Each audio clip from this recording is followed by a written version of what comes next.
Hello out there, and quick spotlight video today on this RJ Martin designed Kershaw Chill number 3410. And before we get into the knife, I just need to let you know really quickly that when I took this knife apart when I got it just to check out the insides, I also polished all of the hardware and the liners and clip, and also removed the bead blast from the blade and polished that up just a little bit as well. So this knife won't look quite like the stock version that you get out of the box, but still functional in the exact same way. Alright, and today's video is not going to be so much of a review, but instead I'm going to use the Chill as an example for why I think our expectation for budget knives needs to increase if it hasn't increased already. And I say that because in so many videos that I watch and in a number of videos that I've made myself, I hear the phrase, "Oh, well, that's pretty good for the money," or, you know, at the $25 price point, what else can you expect? And, you know, phrases like that are sort of us giving an excuse for things that we wish were better on a knife, but because we didn't pay too much money for it, we're just saying, it's okay. And I really think that when you look at knives like this Chill, which is $23 on Amazon, it should really make you think that it's not okay.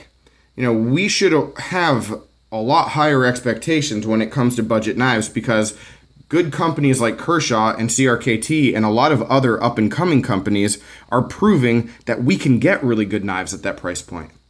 So any kind of deficiencies or fit and finish issues or action that isn't good, I mean, those are the kinds of things that we should be a little bit more irritated with, I think, than at least I have been in the past. You know, and when I'm making videos and if I'm being critical about stuff like that, which doesn't happen often because I do put a lot of time into to researching which knives I buy, so generally speaking, I'd say my reviews are positive. But if I am ever negative about stuff like that with a budget knife, it is just because of knives like this that prove that it can be done, and it can be done at a really nice, affordable price point. So what's so great about this knife that makes me use this as an example? Well, to be honest with you guys, like, nothing's gonna knock your socks off here. It's just a really simple, well put together knife. You know, there's no great big bells and whistles that are so amazing, but there's nothing about the knife that's really bad or that stands out as, wow, I wish they really would have improved that because that would make this knife a whole lot better. No, it's just simply designed and constructed and really well executed. All right, so getting into some of those aspects with the Chill, just to give you an example of what I'm talking about, what we have is just the standard 8CR13 MOV blade steel, which I'm completely comfortable with because Kershaw does an excellent job with it. But then we have actual G10 handle scales here.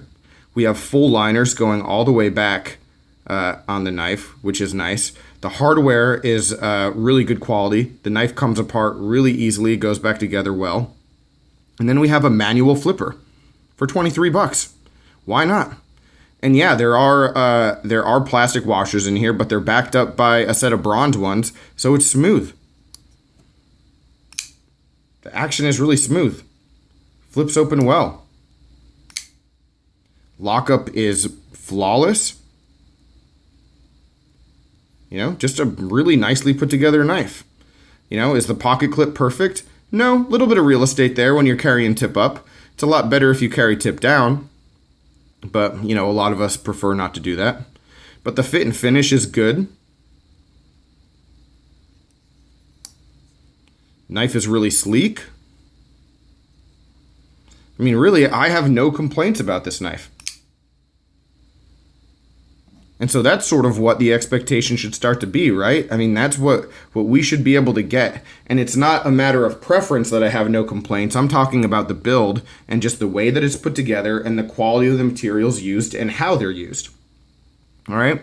So that's sort of really the point. I don't really need to belabor that issue any further, but what I am going to do just for a minute or so is talk just a little bit more about the knife in general and, you know, give you just a little bit more background about it and start with some size comparisons with the Kershaw Leak here. Also a 3-inch blade, and the size of these knives is pretty similar.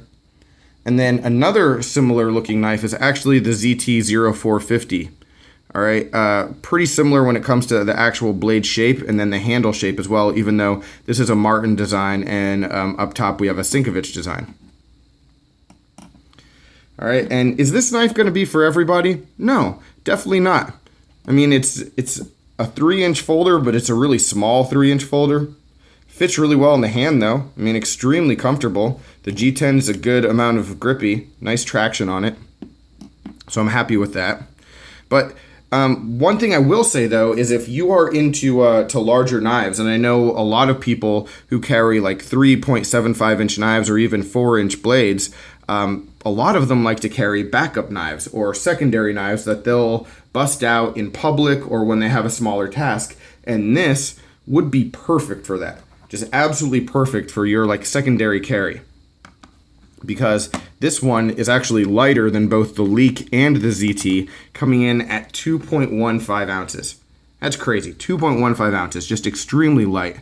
So lightweight, but with full liners and just a strong, sturdy knife.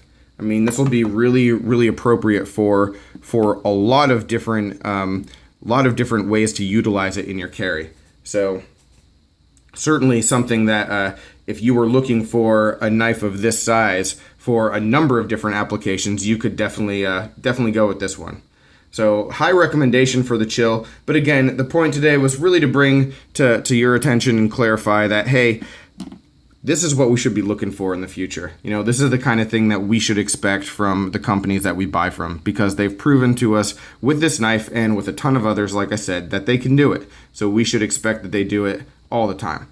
All right, so any questions, comments, complaints, suggestions, let me know down below. I know that the argument that I make isn't quite as clear-cut as I make it. I mean, there are a whole lot of different circumstances and variables that go into how a knife is priced the way that it is. But gosh, if we could see more knives of this quality in the $20 to $25 range, I'd be really thrilled. So anyway, thanks for watching, guys. Take care, and I will talk with you soon. Bye.